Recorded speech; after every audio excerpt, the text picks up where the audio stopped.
Ngayong araw guys, panibagong araw na naman dito sa bansang Taiwan.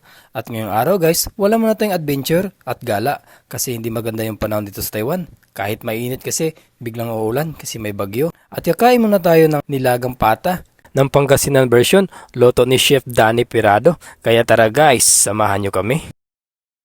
Pero bago kami mag-umpisa magluto, namalingki muna kami saglit dito sa palengke ng Chubay. At sumakay lang kami ng bus papuntang palengke, hindi na kami nagbike. Kahit mainit kasi dito ngayon, baka biglang umulan, maabutan kami. At pagdating namin dito sa palengke, kasi medyo tanghali na at wala pa kaming almusal, kasi medyo tanghali na rin kaming gumising, at kumain muna kami dito sa Master Win Fried Chicken. Ang sarap rin pala ng fried chicken nila dito guys.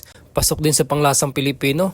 At ang mura lang, dati dinadaan-daanan ko lang to kapag mamalingki ako. At pagkatapos namin kumain, bumili na rin kami ng inumin. Mahirap na, baka mabulunan kami. Bali ano pala to siya guys, katas ng tubo. 60 NT lang yung isang bottle. Dati sa probinsya, kinukuha ko lang to kahit saan-saan. Pero okay na rin siya guys, masarap siya at healthy pa.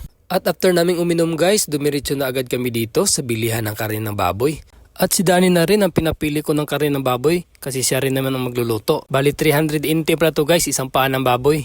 Sobrang laki, kaya sulit na rin. Pagkatapos namin mabayaran, pinahiwa na rin namin guys kasi wala kami itak sa dormitory namin at wala rin kaming grinder kasi sobrang tigas ng buto nito. At after namin makabili ng paa ng baboy, dumiretso na agad kami dito sa bilihan ng mga Ricardo. At siya na rin namili guys kung anong hihalo niya dito. Ang kagandahan lang talaga guys kapag bumili ka ng mga Ricardos dito sa palengke, may pa-freebies pa na siling labuyo. Napakalupit. At after namin makabili lahat guys, dumiretso na agad kami sa dormitory namin kasi medyo tanghali na talaga. Kumbaga agahan at tanghalian namin guys, isahan na lang, napakalupit talaga. At pinaubaya ko na ni Chef Danny guys yung mga karne ng baboy kasi siya na rin daw maghuhugas at siya na rin daw magluluto. At habang pinapalambot namin yung karne ng baboy guys, siyempre tutulong din tayo sa paghihiwa ng mga Ricardo sa mga repolyo, patatas at iba pa. Kasi sabi daw ni Chef Danny guys, madali lang daw to palambutin yung karne ng baboy, abutin na daw to ng mga 3 to 5 days. Napakalupit talaga yung Danny, ang bilis. Kasi matagal na talaga tong plano ni Danny guys na makipag-collab sa akin kahit hindi siya nagbablog. Siya yung tagaluto, ako yung tagakain. At gawa ng di agad namin matuloy-tuloy kasi hindi kami magkasabay ng di-op. At sa mga gustong makipag-collab sa akin, PMS Daki lang. Kasi handa tayong kumain basta kayo lang tagaluto, kaya alam nyo na guys. At pagkatapos ko mahiwa ng lahat ng mga Ricardo guys, tinurn over ko na ni Chef Danny kasi siya na rin daw yung bahalang maghugas dito. At kung magluto tayo guys, huwag natin kalimutan hugasan yung mga Ricardo. Baka din natin alam may mga insekto na kumapit dyan at saka mga alikabok, mahirap na. At after ng 3 days guys, lumambot rin sa wakas yung karne. Kaya inuna na nilagay yung Danny yung mais at saka patatas kasi may medyo katigasan to. At napansin ko lang kay Chef Danny guys habang nagluluto, suot talaga niya ang kanyang kayamanan. Napakalupit talaga ni Chef Danny guys.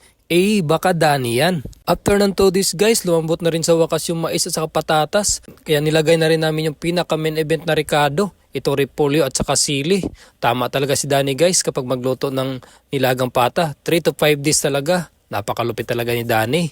At habang hinihintay namin lumambot yung repolyo, hiniwa ko na rin itong panghimagas namin, itong pakwan at saka saging. At payo ko na rin guys kapag kumain tayo ng karne, dapat samahan din natin ng mga sariwang prutas, wag lang puro karne. Mahirap na, baka magkaroon pa tayo ng high blood. At ilang minuto nakalipas guys, sa wakas naluto na rin yung nilagang pata ni Boss Danny. Makakatikim na rin tayo ng nilagang pata, Pangasinan version. At kanya-kanyang sandok na rin kami guys kasi sobrang init. Tara, ano pa bang inaantay natin? Kainan na, tikman na natin to. At nang tinikman ko na yung sabaw guys, ang sarap, lasang baboy. Iba talaga pag si Chef Danny magluto. Baka pagsabi ka na talaga ng sana all na walang dahilan. Pero sa totoo lang talaga guys, ganito talaga yung banding namin dito bilang OFW dito sa bansang Taiwan. Pag magkasabay kami ng D-Op sa aking ka-workmate, ka-roommate at ka-dormmate. Kasi alam nyo naman, malayo kami sa pamilya namin.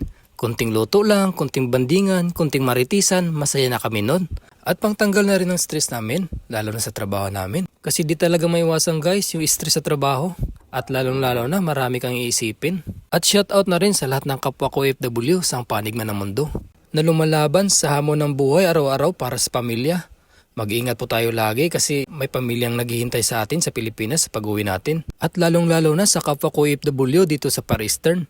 Ugaliin po natin mag-ipon lagi. Kasi di naman tayo forever dito sa ibang bansa. Darating din yung panahon na uuwi tayo sa Pilipinas. At least may tabi na tayo para sa sarili natin. At hanggang dito na lang guys. Kung nagustuhan nyo ang aking video, pa-share naman at pa-like na rin ang aking FB page. Maraming salamat. Bye-bye!